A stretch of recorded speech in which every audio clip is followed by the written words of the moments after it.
All right, guys, let me tell you a story. If it's your first time coming to the channel, my name's Tall, and this is YouTube channel Traveling Tall.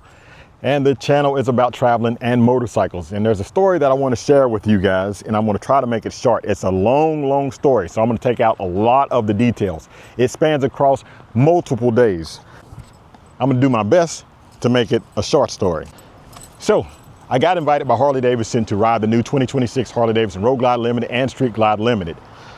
We were going to leave Charleston, South Carolina, and make our way down to Daytona Beach for Bike Week. Now, there was one problem that I had with that, is every year I do Traveling Tall's Ride and Bagger Show in Daytona, and I do it on a Friday. And the press ride was from Monday to Wednesday that I'm riding their motorcycle.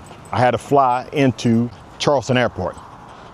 I'm trying to figure out how am I going to get my motorcycles down to Daytona. And my solution was, I'm gonna put my bikes in the trailer, and when I get to Daytona Wednesday, I'm gonna fly back home, get up Thursday, drive to Daytona, be ready for the show on Friday. But how many of you guys know that just because you plan it doesn't mean that's the way it's gonna go? So here comes Sunday. Everything's packed in the truck and trailer. Family came over and helped me. That was a wonderful thing. I thank God for them. And I get ready to go to bed. I pack at night before I go to bed. I end up staying up to about 1 o'clock in the morning. My flight leaves at 6, so I had to be at the airport about 4:30. And I didn't have more than about about 2.5 hours worth of sleep. Get to the airport, get ready to check in, give the man my luggage, give the man my ticket, and he says, "What's your final destination?" And I tell him it is Charleston. Well, he said, "This is a ticket to Charlotte." I said, "Yeah, I have a transfer." He said, "No, you don't. You have a one-way. You have a ticket to Charlotte, and when you get off the plane in Charlotte, you have to reclaim your luggage and check back in." Now, I only had 50 minutes to do it the regular way, and that was going to be tight. So I got to check out, get my luggage, then go back through TSA, and I have 50 minutes, and it's the Charlotte airport. Now, fast forward, I'm on the plane, sitting there. I get this uneasy feeling about this plane. Well, we pull away from the gate. About 30 minutes later, they come over the intercom and said, "Sorry, folks, we have to do maintenance on one of the engines. We're going to have to take you off the plane, make other accommodations for you." Now, I knew at that point, there's no way I was going to make it. There was no way that I was going to make my second flight, because it wasn't a connecting flight. It was actually a separate ticket. So I don't even know how that works if it's a separate ticket. It was the same airline. Would they find me another flight, or did I just miss it and I just missed it? At that point, I said, Charleston is only 6.5 hours away. It was going to take me 4.5 hours to do this whole connecting flight thing. I said, I'm just going to drive. I don't mind driving. Went downstairs, got me a one-way rental car, and went to Charleston. I get to Charleston, check into the hotel, excited about what's going on the next day. The next day I wake up, it's time for the press ride. We go to Low Country Harley-Davidson.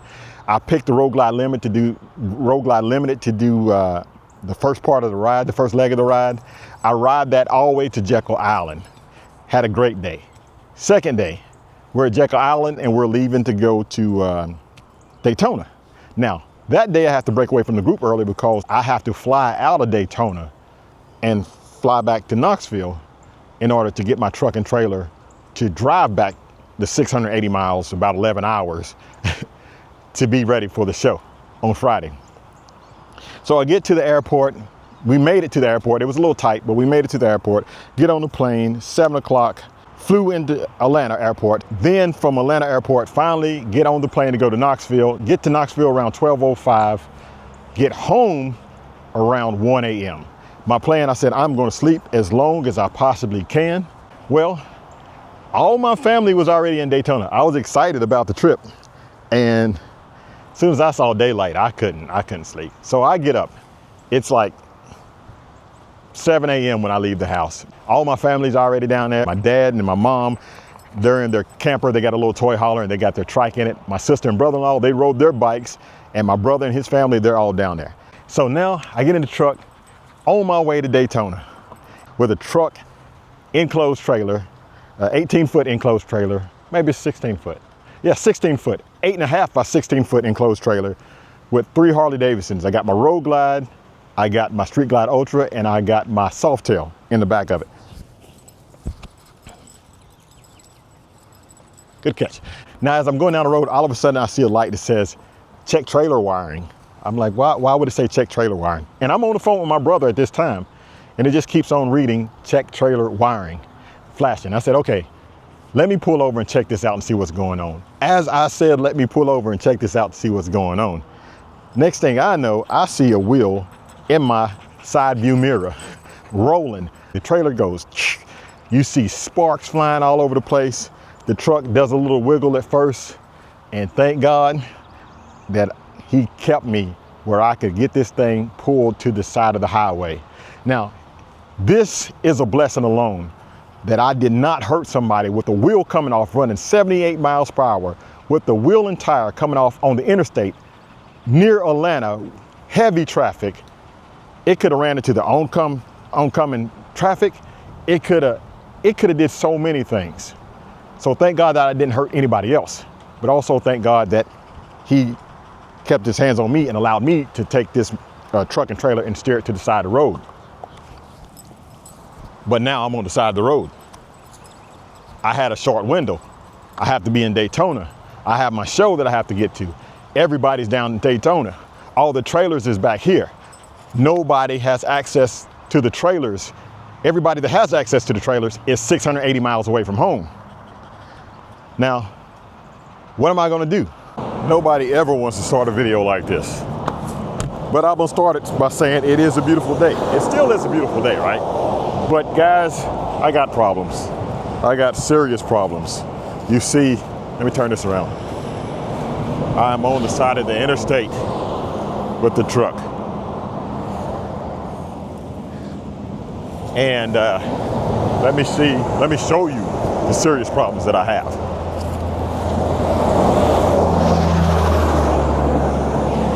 Look at that. You see that? That's not good, right?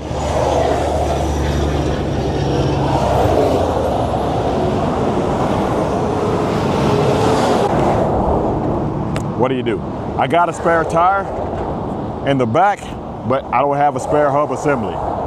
And the thing about it is, the tire that was on it, I walked all the way down there. You see where that sign is? You probably can't. I walked all the way down there where that sign is.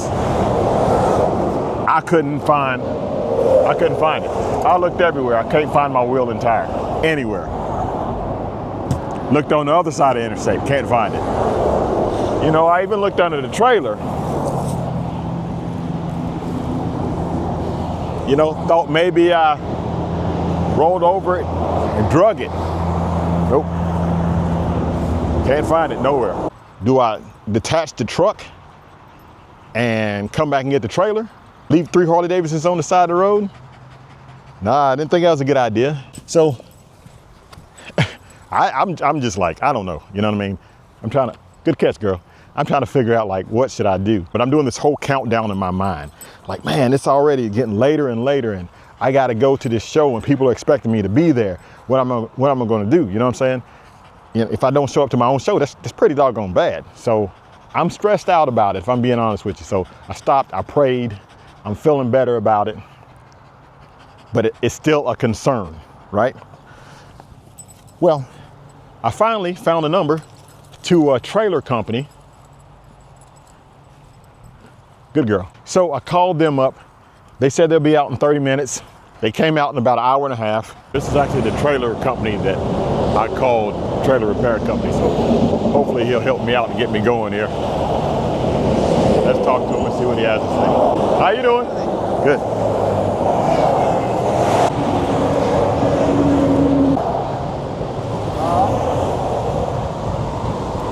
You lost your wheel and all, didn't you? I can't find it. I walked all the way down there trying to find it, man, and I can't find it. But I got a spare. You got a spare? Yeah, I got a spare, but I couldn't find it. I mean, I walked all the way clear down to that sign down there, and I can't find it. You don't tell them where it's at? No. Yeah. Get there, look at my trailer. He says, well, your hub came off, and it wouldn't have came off if someone would have put a cotter pin in the axle nut. So yeah, guys, if you have a trailer, check, make sure you have a cotter pin in the axle nut on the hub of your trailer. If somebody would have put that in there, it would have never came all the way off. Talking about that cotter key right there. And that's in the burn. See, that's what they put that in there for if the burn does go bad. Yeah. It'll stop the nut wouldn't have never came off. Yeah. So, yeah, something ain't. They didn't do. Malfunction of whoever made the trailer. Yeah, it was a cheap trailer. Now it's costing me. So yeah. Well, still though, man, you build them cheap, but you still need to build them safe. Yeah, that's true. All right, guys. So what he was saying, if they would put the cotter key in here, right there, it would have never came off. The wheel would have stayed on, but they didn't. And he was saying how poorly made it was. He was saying how bad this bearing right here wore out. Said there's been some real heat in it. All right, guys, so he's going to turn around, go to the next exit, and go get the part. That's his plan. It could have been bad, so I ain't really tore up about it. God is good. And I mean that, because if y'all only knew how many close calls, you only knew. I know y'all gonna be like, boy, you need to sit down somewhere. If you only knew how many close calls. Yeah.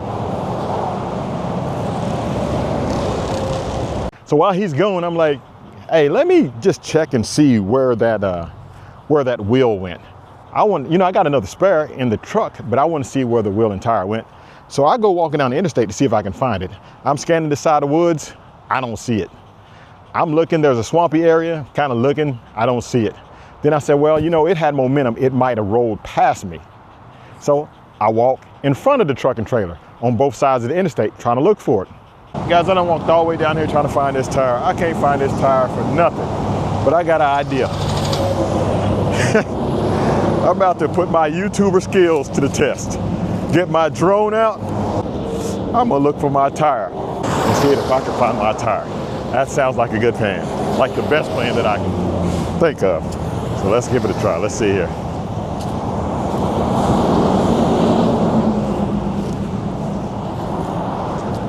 Let's look up here, make sure before I do all that.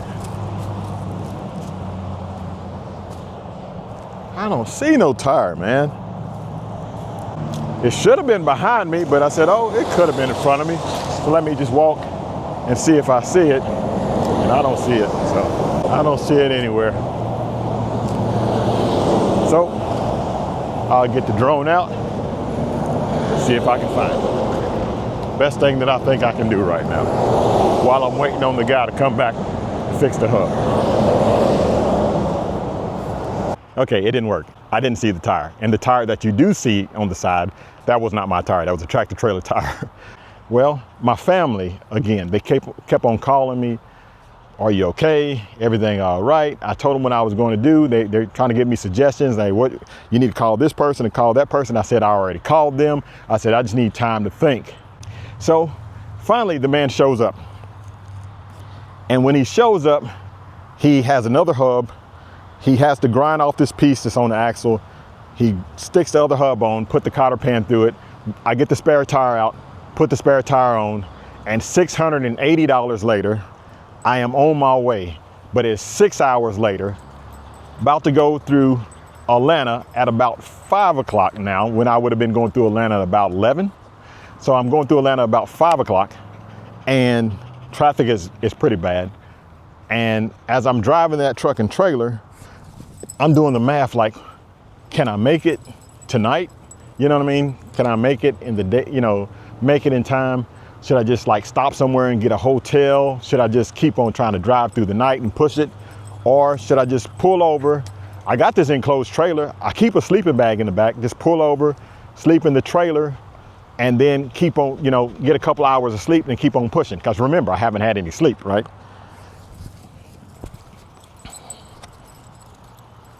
So I got as far as I could. I got to Tifton, Georgia, and I just went found a Love's truck stop, got in the back of the trailer and said, I'm just gonna sleep for about 3-4 hours. Then I'm gonna finish it out, get to the hotel and take a shower and then get on to the show. That was the plan. Went to sleep in the back of the trailer. I hear a bunch of noise outside my trailer. I peep outside my trailer. There's a woman standing right beside my trailer smoking something that didn't look like it was a cigarette, if you know what I mean. And I'm like looking around. I was the only one there. Now there's like 4 or 5 people, some vans and some other stuff. I'm like, what's going on here? So now I can't sleep because I think somebody might be messing with my truck. I said, I'm just gonna keep on rolling. At that time, it was about, it was late, early in the morning, like 3 o'clock or something in the morning. So I go down the road. This way the navigation took me, I had to cut across this 2-lane road for about 100 miles. And finally, I make it to the hotel. Go inside, take a shower, get in the bed, get up, check on the motorcycles, make sure everything's good, get with the family, and then we headed down to the bagger show.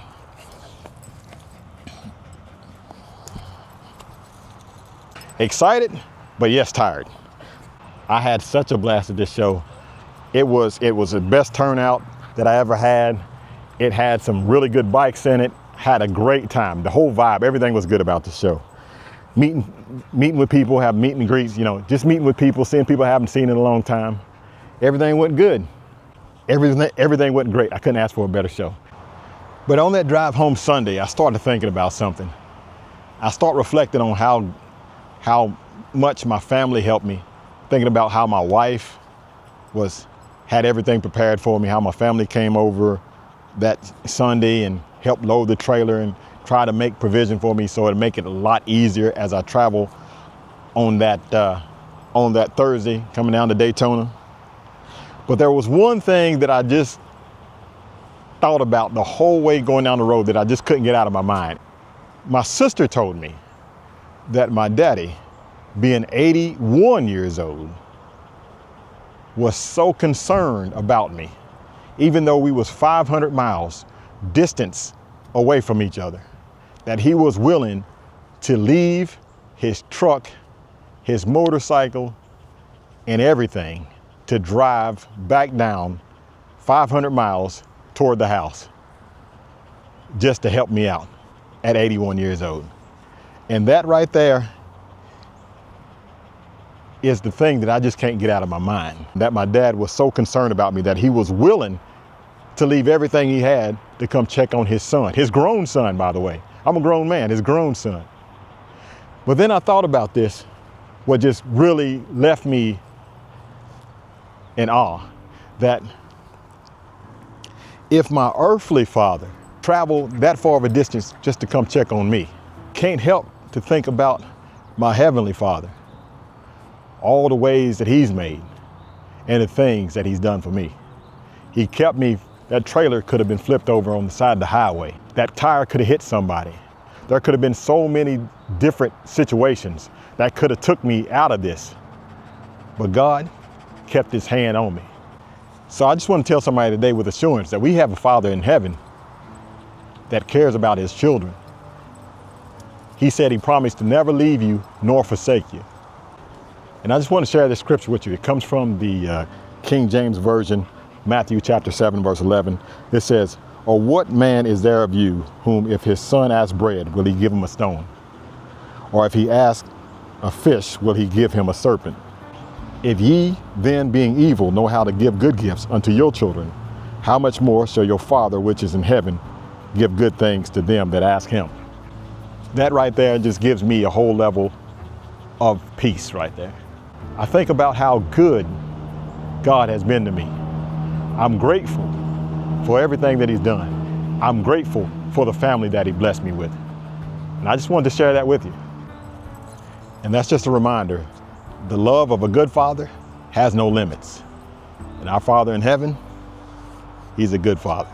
I appreciate all the support that I got from my family, and every viewer and subscriber that didn't have any clue what I had to go through to get there. You guys made my day that much better with the welcoming smile and the camaraderie and the just fellowship with you guys. Thanks again. Y'all, don't forget, if you like videos like this, give it a thumbs up. If you'd like to see more like it, please subscribe. Comment. I don't know what I'm asking you to comment, but comment if you want to say something on this video. I want to thank you for watching. Y'all don't forget to like, share, and subscribe. Keep gliding, and as always, have a blessed day. Ready?